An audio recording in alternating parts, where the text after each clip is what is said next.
good evening from a blustery London. I'm Amina Taylor. Welcome to Thursday's edition of Between the Headlines. On the show tonight, two of the most forthright commentators in the UK. Help me to introduce, on my right, Judith Cameron. She's a writer and journalist.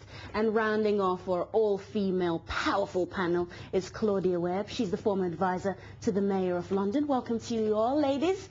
Thank you for joining Between the Headlines tonight. The crisis in Kenya deepens, with the UN chief Ban Ki-moon flying in on Friday to try and negotiate a solution. It's against this backdrop that we find out the British government have rejected the asylum claims of a Kenyan mother and her two children and will return the elder child to an uncertain future tomorrow unless there is intervention. So the question remains, does the British know something the rest of the international community doesn't? Can it really justify sending a family back to Kenya now? And the Australian government finally says sorry to the Aboriginal people, but does a high-profile apology without financial compensation actually count for anything? Find out what the press is making of this story by staying with us on Between the Headlines. And finally, the conflict in Iraq has the dubious honor of being one of the most acclaimed, the most journalism casualties. With the 126 journalists killed since hostilities commenced, how will our knowledge of the crisis be affected? But before we get into those matters, let's just dip our toes very briefly into the front page stories of select national and international news stories. Starting off with The Guardian, new plans put 1 in 10 secondary schools at risk. Ministers order review after figures show almost 800,000 empty places. And a story here on the right, crime and politicians. A day of ratcheting up the rhetoric. Overall crime down, they say. Violence against the person down. Vehicle crime down. Gun crime, death down. And yet there might be a return to the unfavored sus laws. More on that story later. The Morning Star, they're leading with straw flip-flops on super jail. Prison inspector condemns the US-style Titans. A picture there of Jack Straw admitted yesterday that the government is not definitely going ahead with new Titan prisons, but Gordon Brown insists they will be built. The Telegraph, they're going with a photo here of a smiling Jeremy Beadle, the television presenter who hosted a variety of games, Game for a Laugh, the hidden camera program Beadle About. He lost his short battle with pneumonia at the age of 59. Weekly bin round, axed by half of council, they say, and Muslim school given right to conduct their own inspections. And moving on to the front page of the Irish Times, warning for Irish economy if the US has a recession. US turndown would cause serious economic problem, they say, and Edwards and Giuliani out of the race for the White House. But who are they backing? We're going to discuss just that one later on. But first, a very disturbing story making page 24 of The Independent. Family who fled from torture in Kenya will be deported.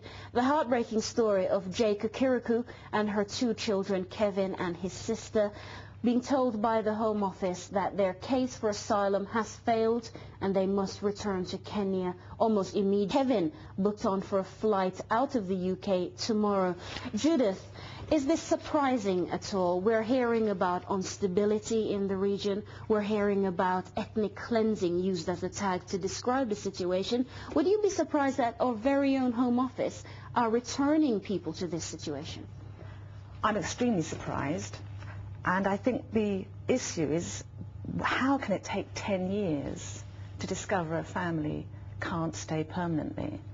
This woman came over 10 years ago, 97. Her two children have had the majority of their education here. And now, despite her elder son being a father, having a British partner and a British child, he's being returned to Kenya at a time when we're told it's unsafe to go there. Although they are apparently from the Kikuyu tribe, who are the president's own people, we know that the violence there has disintegrated, and I'm just amazed that this could happen at this time. Do you share Judith's questions about how this has been dealt with?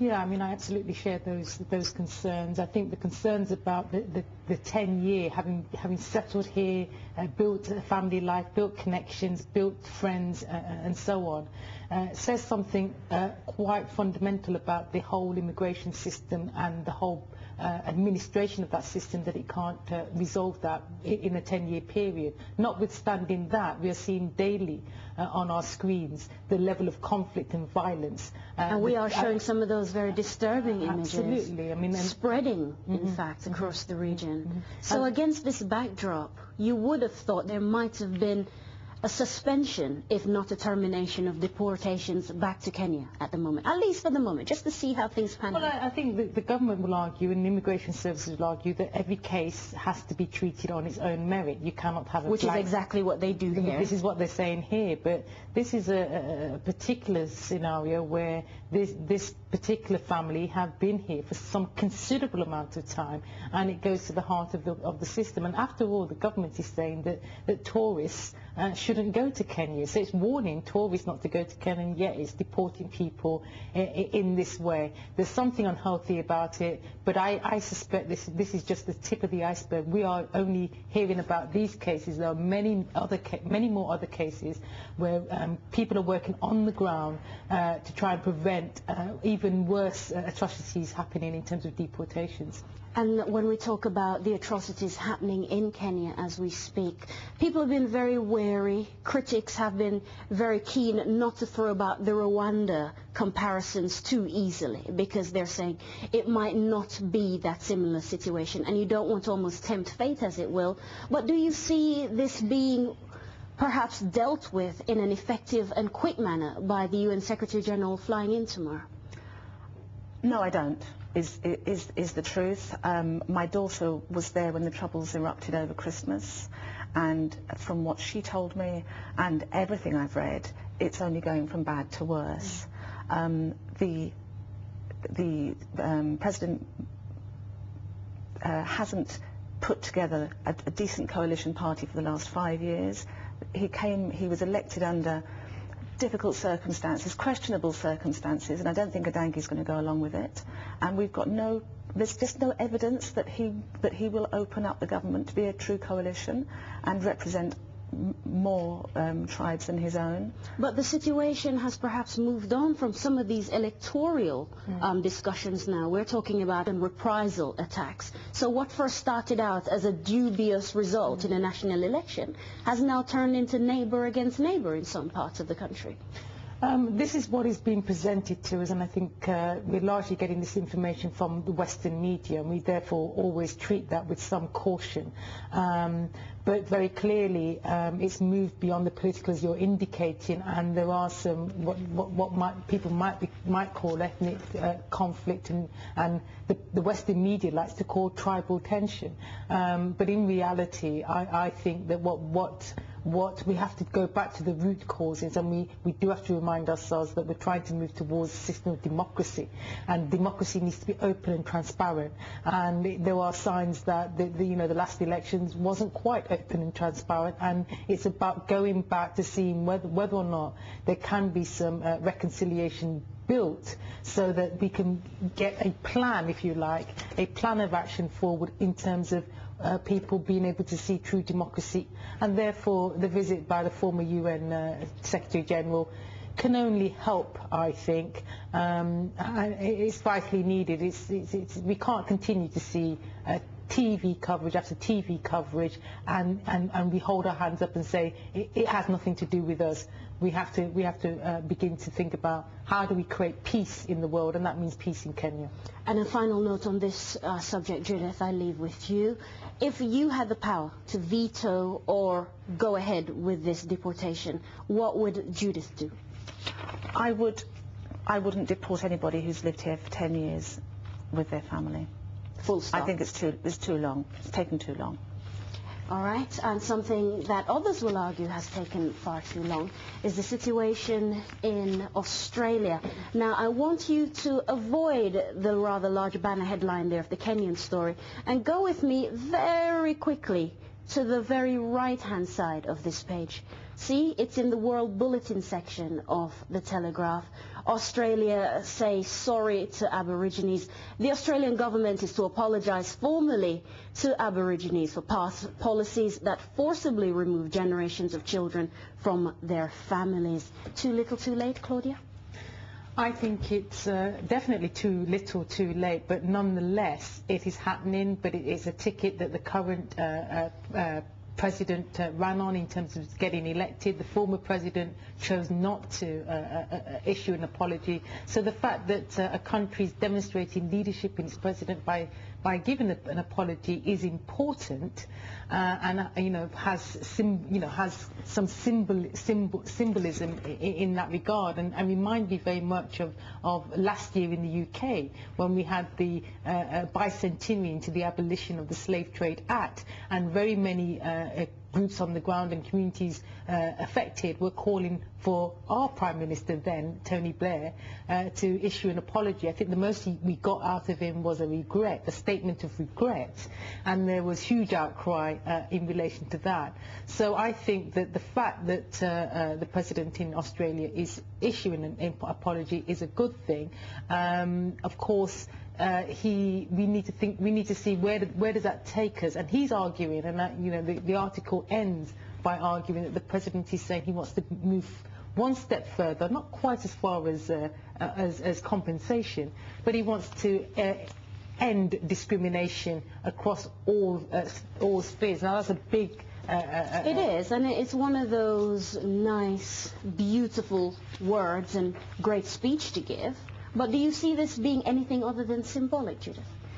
I was actually very pleased to see this, and I think it's indicative of Kevin Rudd's change his Labour policies. He has also said he will change John Edwards' policy on climate change, and that we gather, is quite keen to rethink the policy of Australian military in Iraq. So I'm very pleased to see that this has been accepted, whereas John Edwards, just a few years ago, his government were actually denying that the stolen children or stolen generation had ever really happened. I want to bring your attention to page 10, the opinions and letters section in the Sydney Morning Herald. We thought we'd actually choose a local paper to illustrate this one. It's a very, very, very ironic note here. It's a stolen generation's apology. The Prime Minister is holding it aloft, and there's a big note. Notwithstanding that the word sorry is not construed by Party A, that Party B bears any responsibility in financial terms for any actions by ancestors or relatives, and it goes on and on.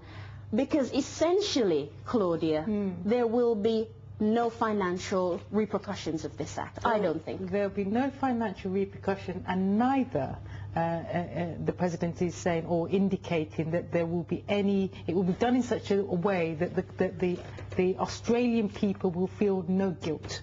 So the current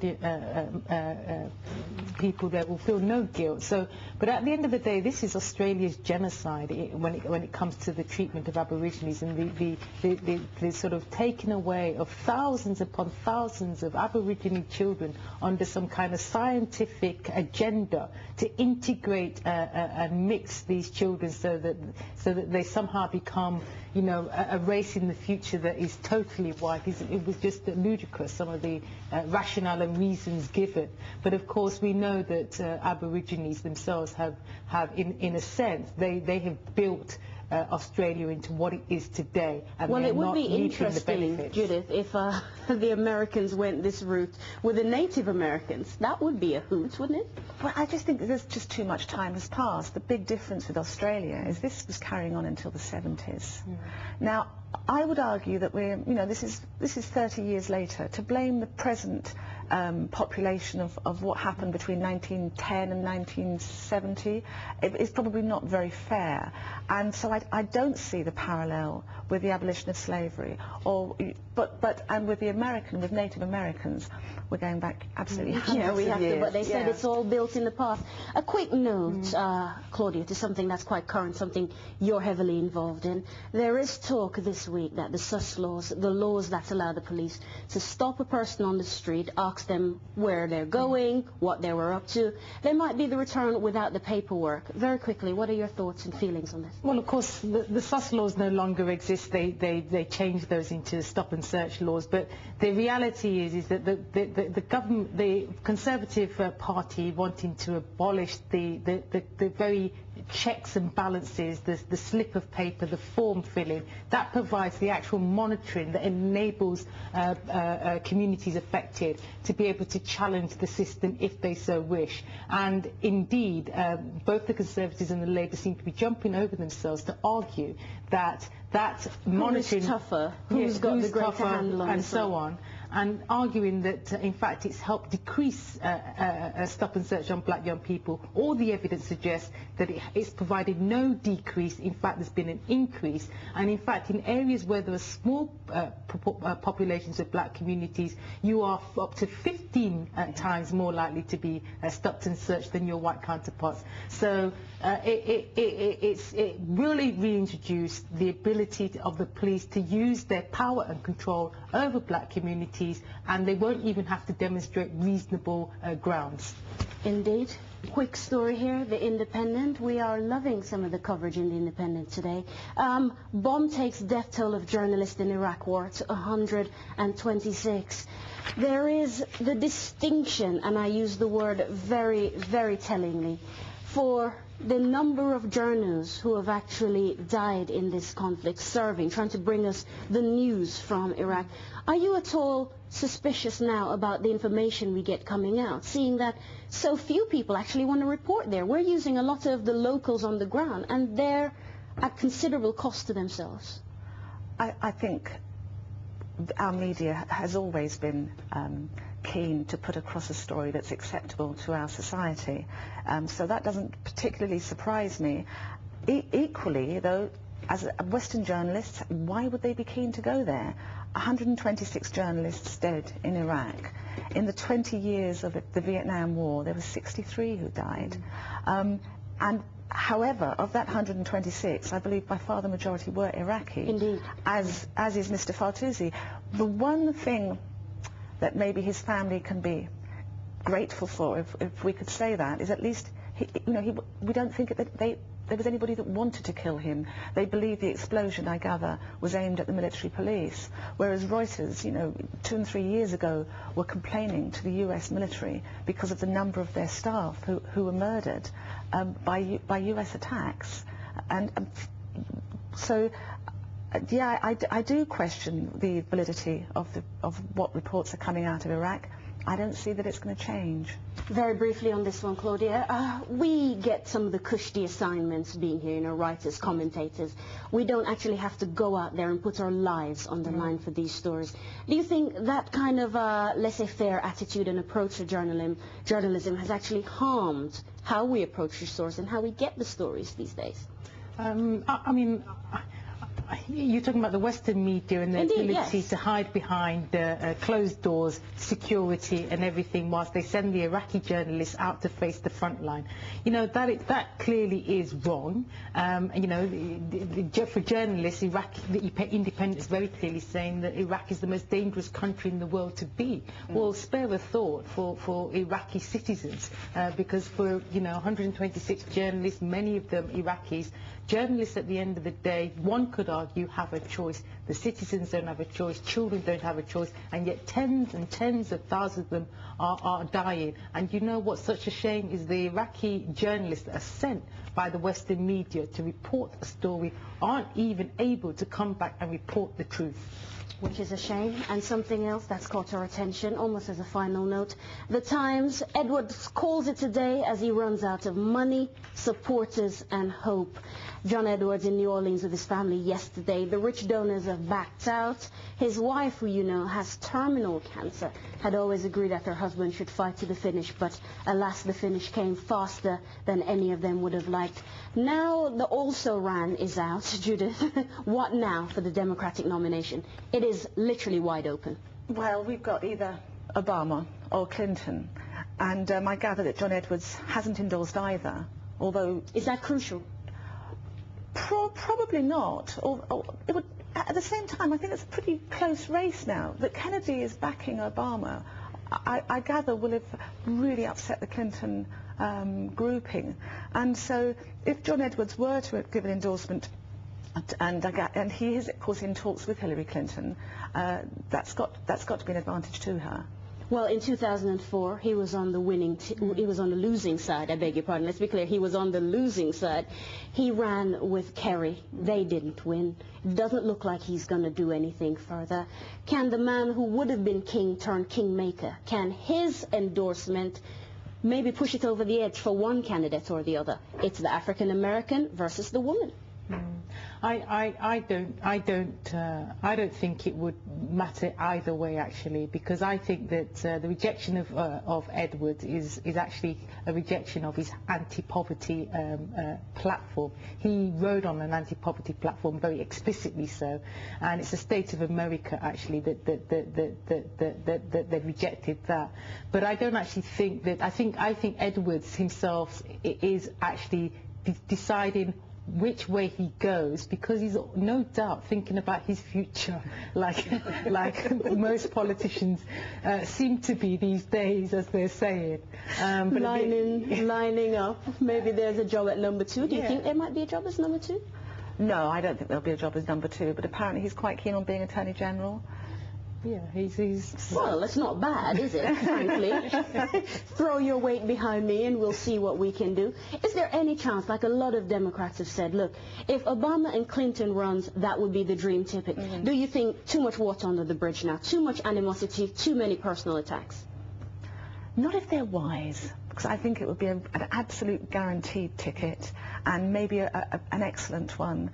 I fear that Obama hasn't had the experience that Clinton's had. At the end of the day, I think they're going to vote for a woman before they vote for, not the fact that he's black. I think it's more for the fact that he's not had enough experience. Indeed, he can't get down and dirty. I'm afraid we've got to stop there and thank our guests. Tonight they were Judith Cameron, she's a writer and journalist, and Claudia Webbe, she's a former advisor to the Mayor of London. And thank you for watching. You can catch the repeats of BTH at 23:34 and 3:34 GMT. Please send us your emails. Keep them coming in. It's bth@presstv.co.uk.